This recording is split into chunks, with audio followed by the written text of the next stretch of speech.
Depuis la fin des années 60, la politique française de lutte contre les stupéfiants revendique une double approche.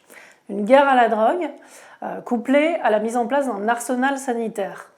Selon les termes d'une circulaire de politique pénale de 1969, la loi du 31 décembre 1970 entérine ce choix, puisqu'elle sanitarise le traitement pénal des usagers de drogue, selon l'expression d'Henri Bergeron, c'est-à-dire qu'elle considère le consommateur à la fois comme un délinquant, mais aussi comme un malade qu'il faut accompagner vers l'abstinence.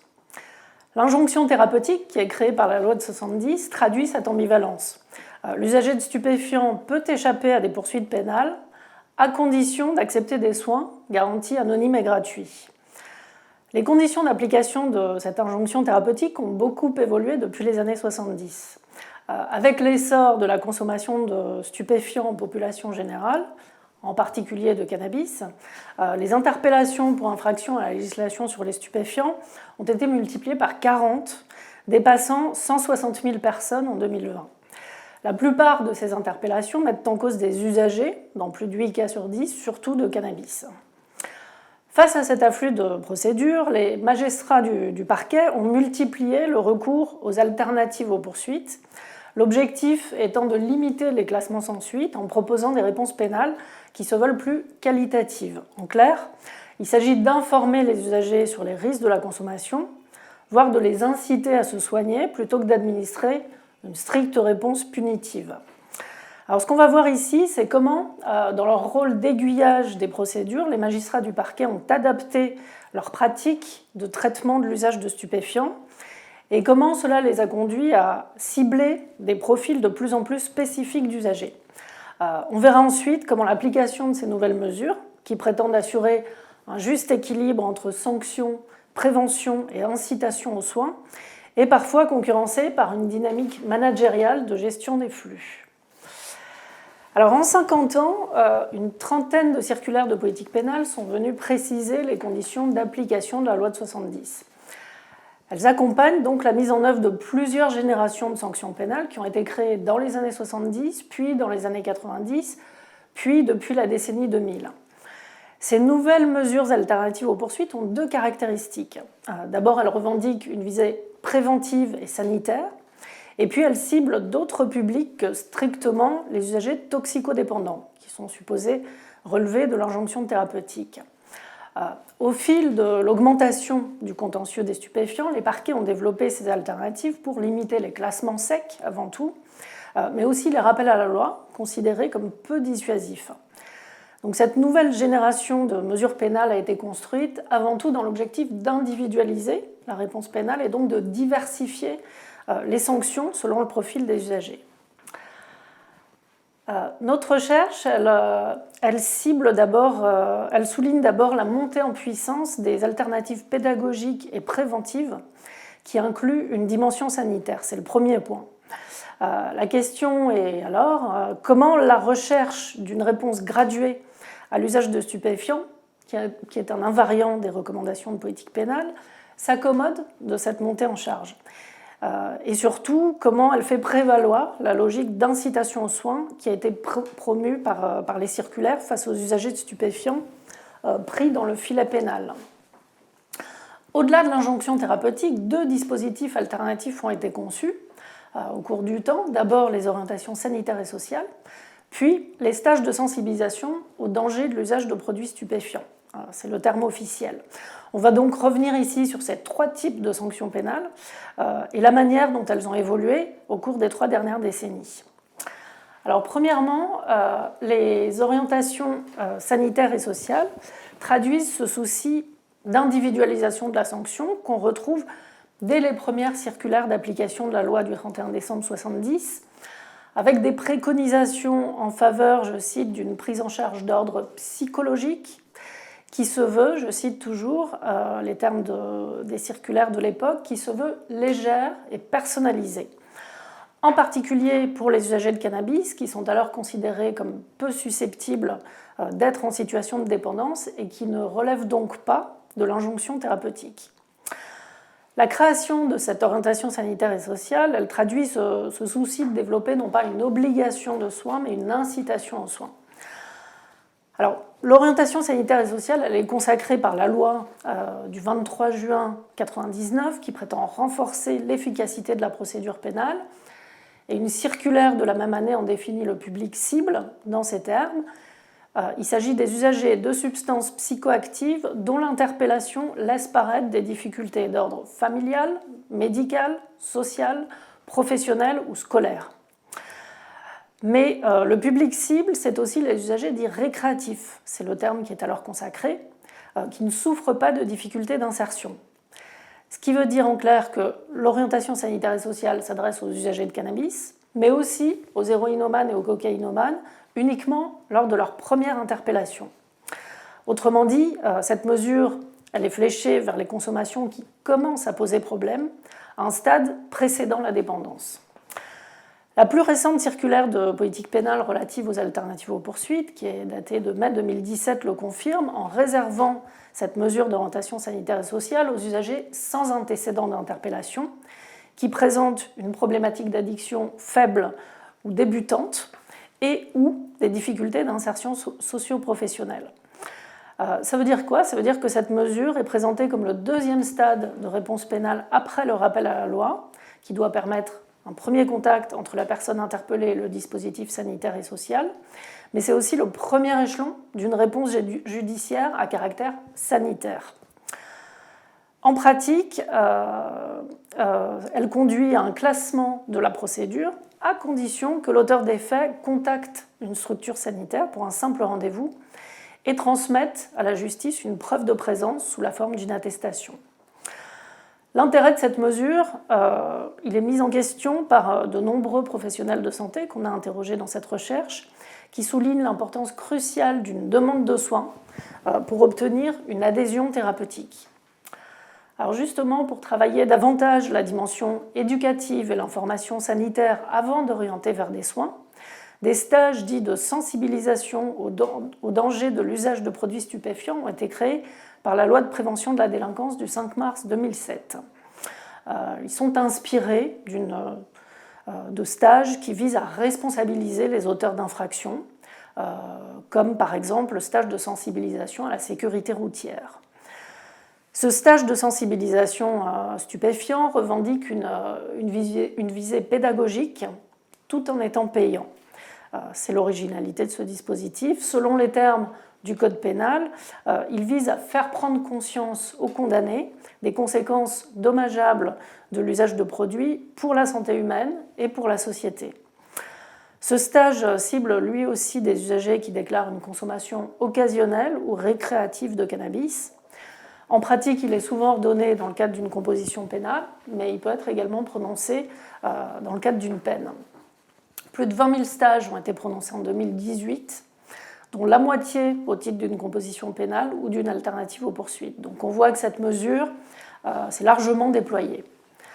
En pratique, ces stages se présentent sous la forme de 3 modules, répartis sur 1 ou 2 journées, durant lesquelles divers intervenants, professionnels de santé, travailleurs sociaux, policiers, magistrats ou délégués du procureur, s'efforcent de transmettre à des petits groupes de stagiaires, entre 6 et 15 en général, des informations et des messages de prévention relatifs aux enjeux sanitaires, sociaux et pénaux des usages de stupéfiants. Ce type d'approche vise, à travers l'information, à favoriser l'intériorisation de l'interdit. Pour ce faire, les intervenants indiquent privilégier un mode participatif, c'est-à-dire qu'au-delà d'un cours d'instruction civique qui sera administré de façon verticale, le stage est valorisé pour sa capacité à créer l'interaction, c'est-à-dire qu'il est présenté comme une occasion d'échange, et les intervenants insistent beaucoup là-dessus, sur ce souci de privilégier l'écoute, la mise en confiance, plutôt qu'un discours moralisateur ou infantilisant. Mais les stages sont aussi présentés comme un dispositif justement d'incitation aux soins, qui viserait à faire réfléchir l'usager sur ses motivations à consommer et les problèmes que ça occasionne dans sa vie quotidienne. Par conséquent, ces stages ne sont pas exempts d'une dimension de correction, puisqu'ils abordent les conséquences judiciaires de la consommation et de la réitération. De ce point de vue, on peut considérer que ces stages s'apparentent à un rappel à la loi enrichi, en quelque sorte. La prévention et la sensibilisation sont entendues ici au sens de la dissuasion et de la responsabilisation. Une évaluation de ce dispositif qui a été menée par l'OFDT en 2010-2011 a montré que la réception de cette mesure a été mitigée parmi les professionnels de santé pour deux raisons. D'abord, les structures sanitaires d'aide aux usagers de drogue ont dénoncé l'entorse au principe de gratuité des soins.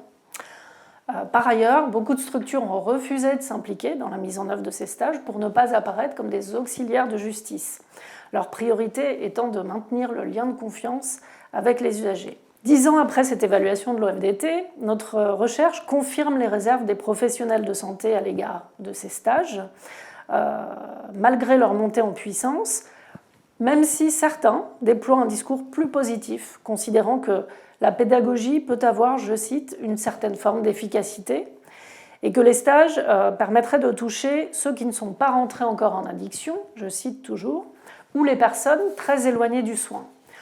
Autrement dit, la vertu du stage serait d'informer sur l'existence de lieux de consultation, anonymes et gratuits, permettant de parler à un médecin, un psychologue ou autre d'un problème de consommation ou d'un problème relié à la consommation d'un produit.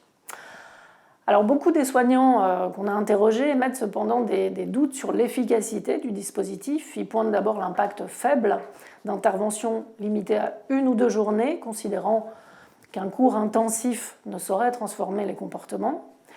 Plusieurs psychologues relais évoquent des retours très mauvais sur les stages cannabis, je les cite, qui donneraient aux stagiaires le sentiment d'être pris, je cite toujours, pour des imbéciles, c'est-à-dire d'être infantilisés en quelque sorte.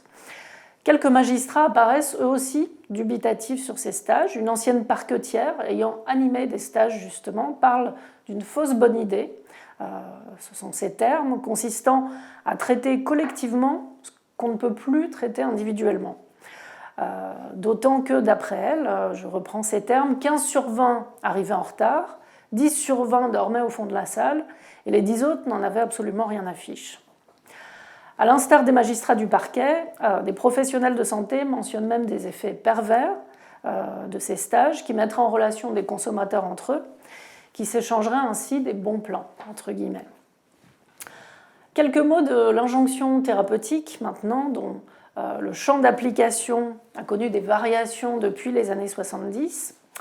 À l'origine, la loi de 70 et ses premières circulaires d'application n'établissaient aucune distinction selon le type de produit, jusqu'à la circulaire du 17 mai 1978 qui a restreint la mesure aux usagers de drogue dure, sans les définir, mais excluant de fait les usagers de cannabis, puisque cette catégorie de drogue dure n'existe pas dans le droit français, elle est empruntée à la loi néerlandaise de 1976, donc quelques années avant la circulaire française, qui a créé, en même temps que les fameux coffee shops, un régime d'autorisation spécifique pour le cannabis, justement pour le distinguer des autres stupéfiants.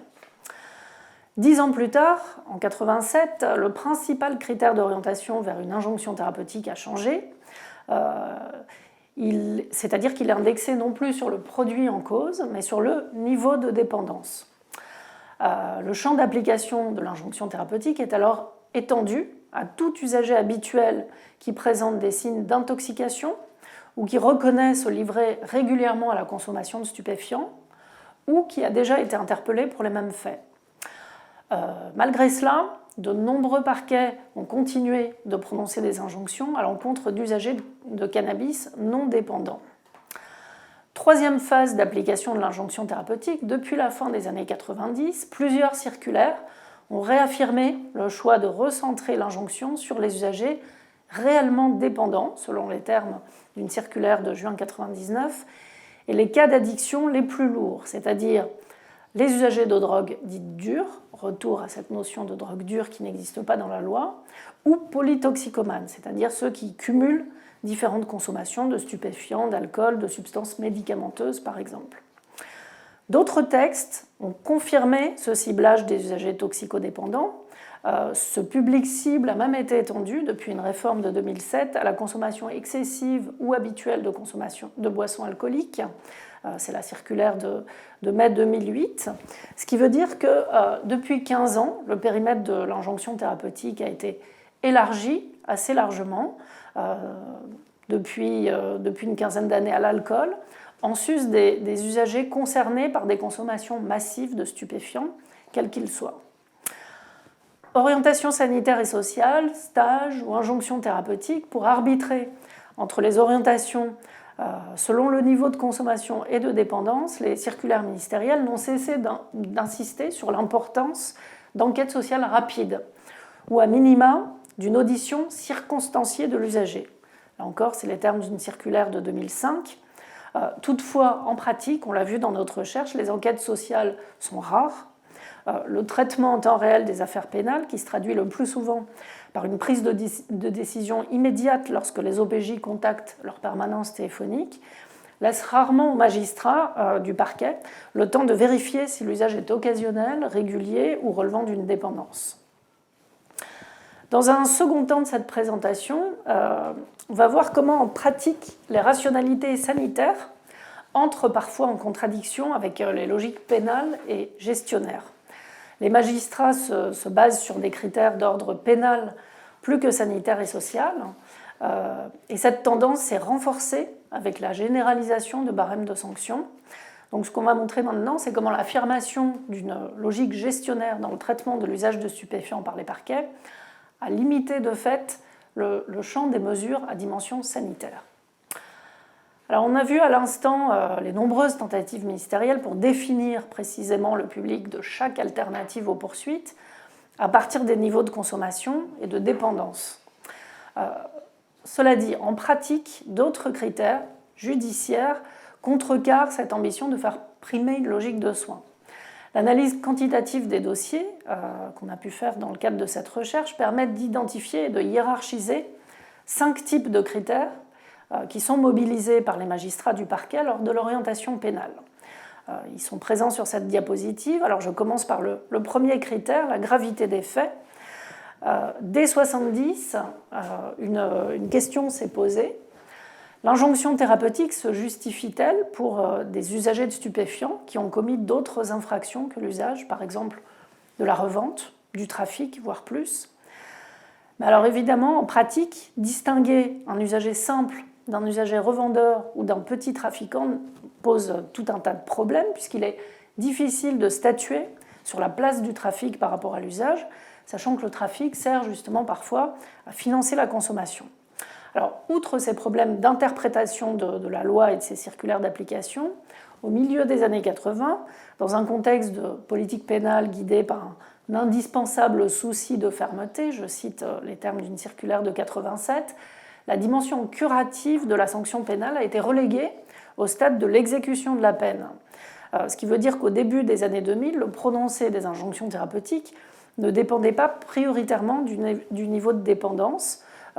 En pratique, l'injonction thérapeutique s'adressait surtout à des usagers considérés comme méritants, c'est-à-dire en l'absence de toute infraction connexe pour des usagers simples et pour des usagers sans antécédents. Quand il y a des infractions connexes, les directives de politique pénale préconisent plutôt des poursuites judiciaires.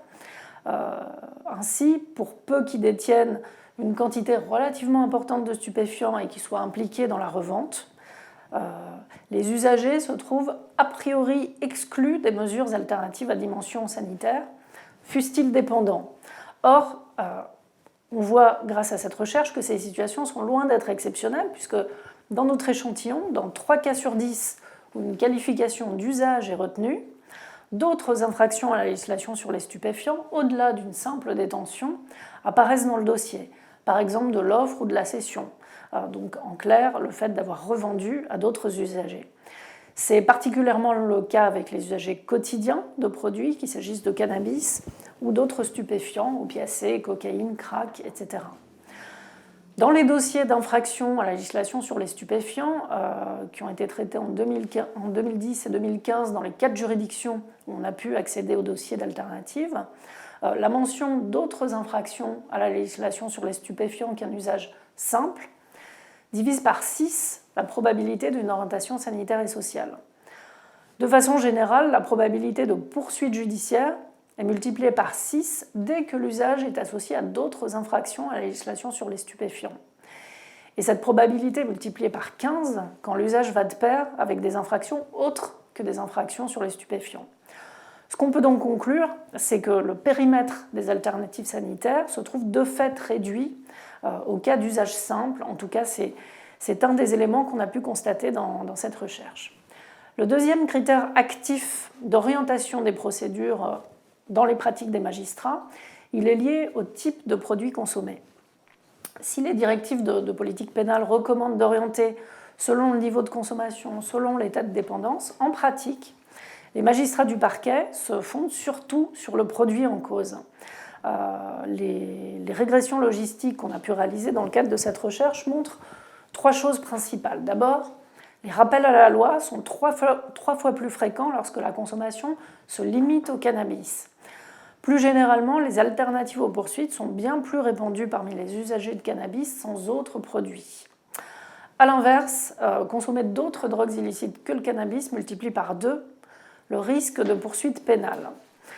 Deuxièmement, nos analyses montrent que le prononcé d'une orientation sanitaire et sociale n'est pas corrélé à la fréquence de consommation. Ça, c'est un résultat intéressant, fréquence de consommation occasionnelle, régulière ou quotidienne. Ainsi, les usagers quotidiens sont tout aussi nombreux dans le public astreint à un stage qu'à une orientation sanitaire et sociale. Enfin, concernant l'injonction thérapeutique, on observe que les pratiques sont très variables. Dans 2 des 3 départements de région parisienne où nous avons réalisé des entretiens, l'injonction reste avant tout perçue comme une mesure pour drogue dure. Ce sont les mots d'un psychologue relais travaillant pour une agence régionale de santé. L'injonction thérapeutique y concerne majoritairement des usagers de cocaïne et de crack, alors que les consommateurs de cannabis sont plutôt orientés vers d'autres types d'alternatives, sauf à être de gros consommateurs. A l'inverse, une autre juridiction francilienne oriente majoritairement les consommateurs de cannabis vers l'injonction thérapeutique, puisqu'ils forment 70% de leur file active. Enfin, en province, seule une juridiction mobilise ce dispositif de l'injonction thérapeutique, majoritairement pour des consommateurs de cannabis. D'une façon générale, ce qu'on a pu voir dans les chiffres et les entretiens, le prononcé des injonctions thérapeutiques semble en voie d'extinction.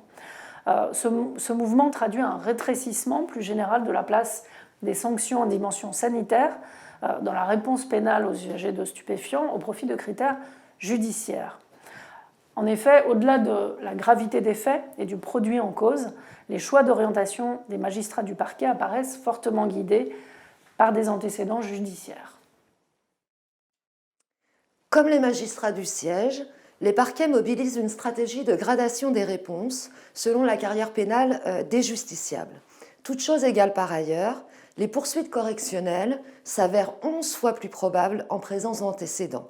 Or, les consommateurs de drogue, comme nous l'avons vu, ont plus souvent que la moyenne un casier chargé. En première intention, les rappels à la loi par officier de police judiciaire constituent la principale réponse en l'absence d'antécédents. La probabilité d'un rappel à la loi est divisée par 7 pour les auteurs déjà connus de la justice.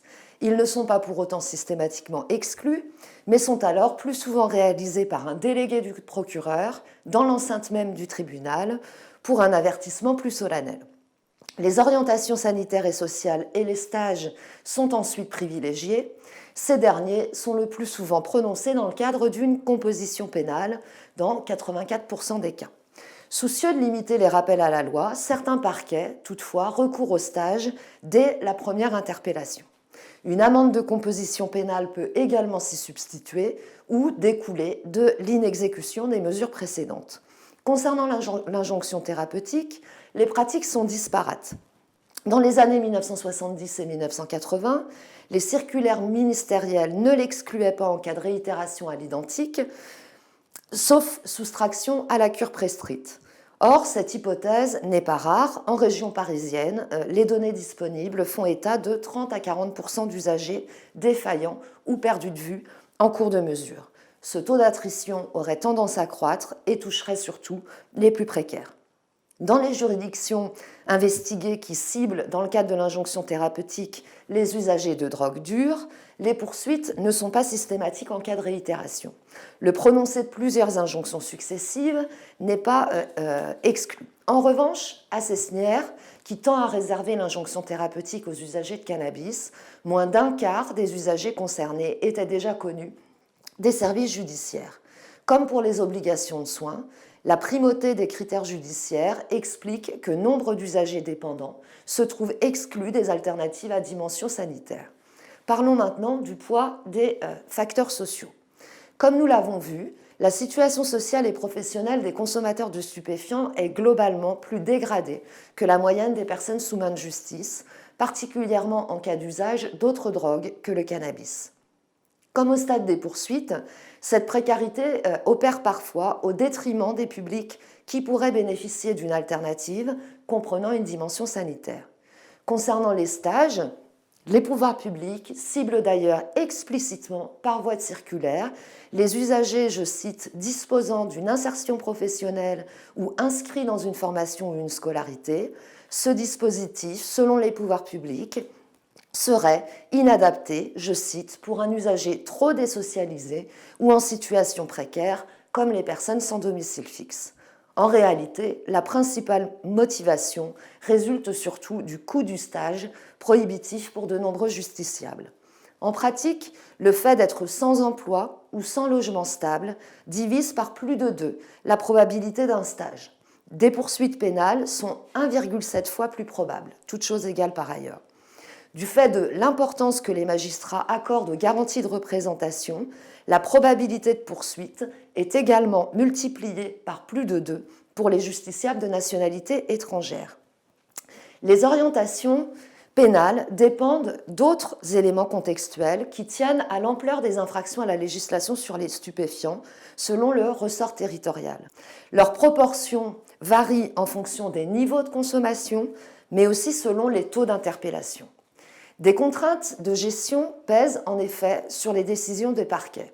Le stock d'affaires, le nombre d'audiences correctionnelles envisageables au regard du nombre de magistrats, le nombre de délégués du procureur, etc. Leur choix se voit dès lors guidé par des justifications parfois plus comptables qu'axiologiques. Au fond, leur choix évolue au gré de l'état des stocks. Dans les juridictions les plus engorgées, ils décident de rappel à la loi pour des détentions de quantités plus importantes qu'en milieu rural, du fait de l'impossibilité de traiter l'ensemble des affaires par d'autres biais. En outre, le prononcé d'alternatives préventives et sanitaires est également tributaire des ressources locales, du nombre de partenaires extrajudiciaires indispensables à la diversification des réponses. L'absence de médecins ou psychologues relais dans de nombreux départements explique un très faible recours à l'injonction thérapeutique. De même, certains ressorts ne disposent pas d'associations socio-judiciaires ou d'autres structures susceptibles ou volontaires pour organiser des stages. Si les juridictions importantes sont souvent plus engorgées, elles disposent généralement d'un réseau partenarial plus étoffé qu'en milieu rural.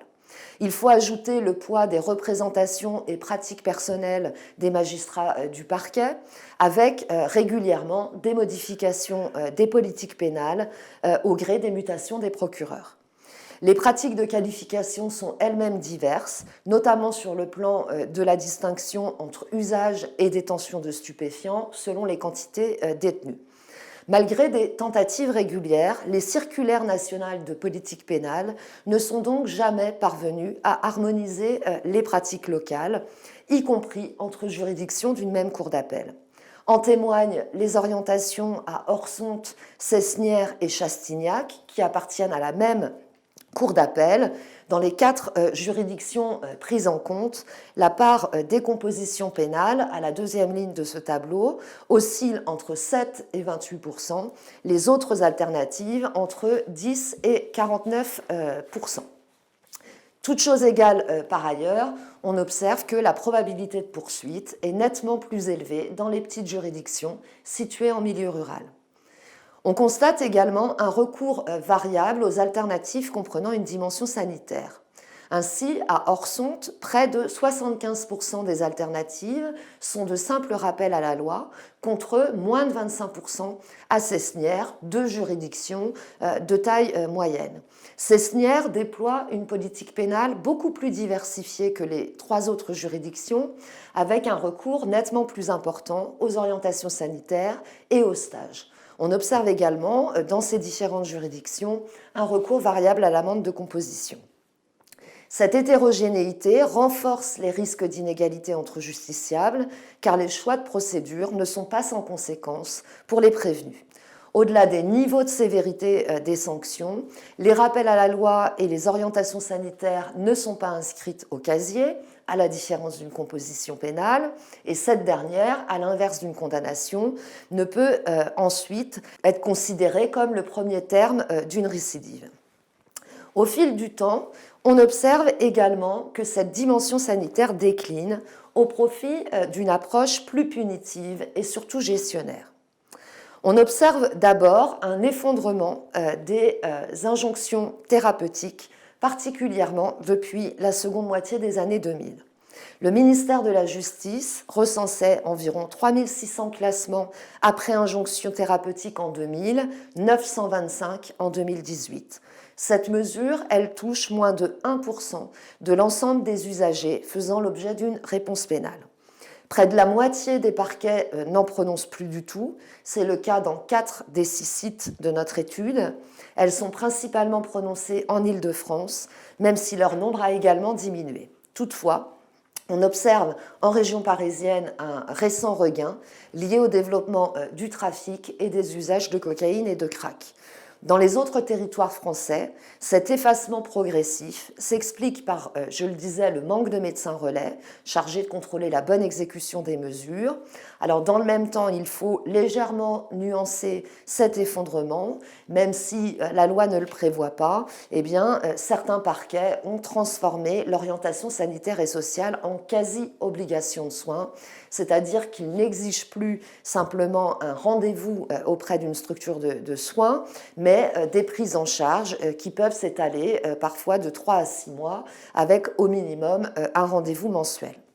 Au-delà de l'injonction thérapeutique, les autres mesures alternatives aux poursuites à visée sanitaire occupent une place relativement modeste, à l'exception, je le disais, de la juridiction de Cesnières.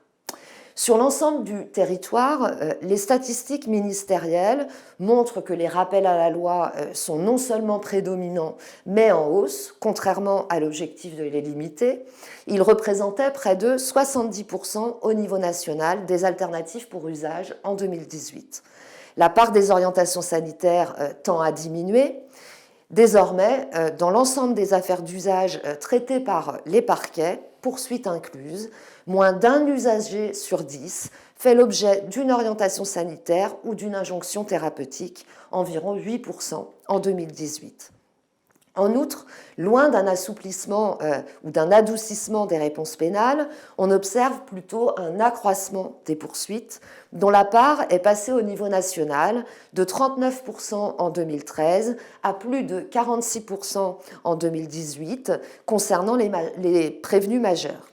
Cette progression masque néanmoins le déclin des modes traditionnels de poursuite, à l'exception des comparutions immédiates, au profit de procédures simplifiées, plus particulièrement l'ordonnance pénale délictuelle. Ces jugements, sans audience, notifiés le plus souvent par courrier, ont doublé de 2012 à 2019. Cette voie procédurale, qui s'accompagne le plus souvent d'une amende, est désormais choisie près de 6 fois sur 10 en cas de poursuite pour usage. En outre, une récente réforme laisse présager une nouvelle réduction des alternatives aux poursuites comprenant une dimension sanitaire. En 2019, le législateur a en effet étendu la procédure de l'amende forfaitaire délictuelle aux usages commis par des majeurs. La perspective, elle est avant tout gestionnaire, du fait d'un report de charges sur les fonctionnaires de police qui n'ont plus à contacter la permanence téléphonique du parquet pour connaître l'orientation choisie par celui-ci. Policiers et gendarmes peuvent directement délivrer des amendes de 150 € si celles-ci sont réglées dans les 15 jours, jusqu'à 450 € au-delà de 45 jours. Cette réforme a été diversement accueillie par les magistrats du parquet. Certains y sont plutôt favorables dans une logique de gestion des flux, mais aussi pour homogénéiser les pratiques locales. D'autres sont plus circonspects, sinon rétifs, notamment en raison de faibles contrôles sur ce qu'en font et en feront les forces de l'ordre. Le traitement de ces procédures est en effet centralisé à Rennes, de sorte que les procureurs locaux n'ont aucune visibilité sur le respect des directives données par la police et la gendarmerie. Loin de favoriser une véritable égalité devant la loi, les premières expérimentations amènent à relativiser l'homogénéisation des politiques pénales locales via ces amendes. En effet, les quantités retenues et les produits ciblés varient déjà selon les juridictions. Surtout, de nombreux professionnels s'inquiètent de l'abandon de toute finalité sanitaire. Sur un plan qualitatif, la forfaitisation réduit l'attention portée aux spécificités individuelles des prévenus, usagers dépendants versus festifs ou occasionnels. Elle risque également de confisquer toute possibilité d'orientation sanitaire par le parquet. Cette réforme, elle va surtout se traduire par un renforcement de la répression. L'amende va se substituer à de simples rappels à la loi, conduisant à un durcissement plus qu'à une atténuation de la sanction. L'amende forfaitaire est par ailleurs assimilée à une véritable condamnation pénale, inscrite au casier, même si elle ne constitue pas le premier terme d'une récidive. En outre, l'amende sera de fait indolore pour les publics les mieux insérés, tandis que bon nombre de condamnés seront dans l'incapacité de la payer. Déjà, le taux de recouvrement n'excède pas 40%, et des parlementaires proposent déjà de systématiser les poursuites en cas de non-paiement. Cette réforme pourrait dès lors accentuer les discriminations judiciaires, d'autant que les contrôles policiers ciblent les jeunes, les plus précaires qui occupent l'espace public ou encore les minorités visibles. À l'inverse, les groupes bien insérés et plus âgés consomment généralement dans le confort de leur domicile, à l'abri du regard policier.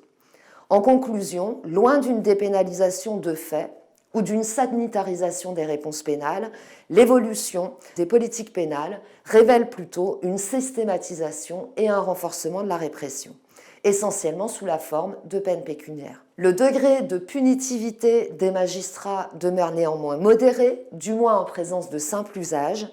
Dans notre échantillon, moins de 5% des usagers simples poursuivis devant le tribunal correctionnel ont été condamnés à un emprisonnement ferme.